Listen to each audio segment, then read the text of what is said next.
sabihin ang pag-like mo sa status ko sa Facebook. Nagre-reply ka rin sa Twitter. Akala ko, yun na. Pero nakita ko kahapon may pinost kang iba. May kasama kang maganda. Ang sabi mo sa akin, kaibigan mo lang siya.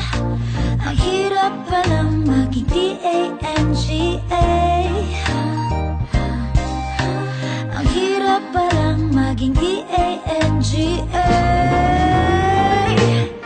Pinapaasa mo lang ako kasi alam mo na crush kita.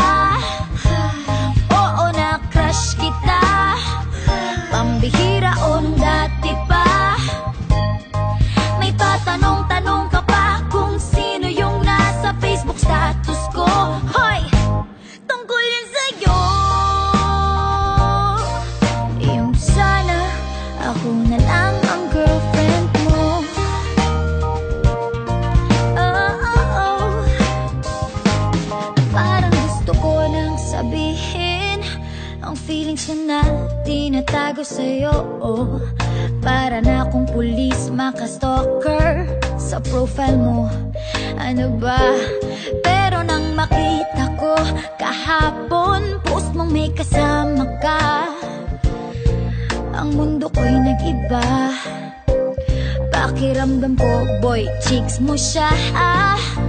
Ang hirap palang maging D-A-N-G-A. Ang hirap palang maging D-A-N-G-A. Pinapaasa mo lang ako kasi alam mo na crush kita. Oo, na crush kita. Pambihira o nung dati pa. May patanong-tanong ka pa kung sino yung nasa Facebook status ko. Hoy! Tungkol yun sa'yo. Yung sana ako na lang ang girlfriend mo. Iniisip ko tuloy, napaaga ba paghihinala kung sa'kin may gusto ka. Nagmumukhang sira, iniisip na may ibig sabihin yung message mo.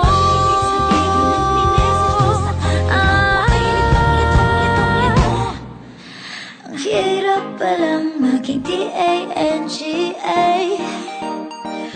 Ay, ang hirap palang maging D-A-N-G-A.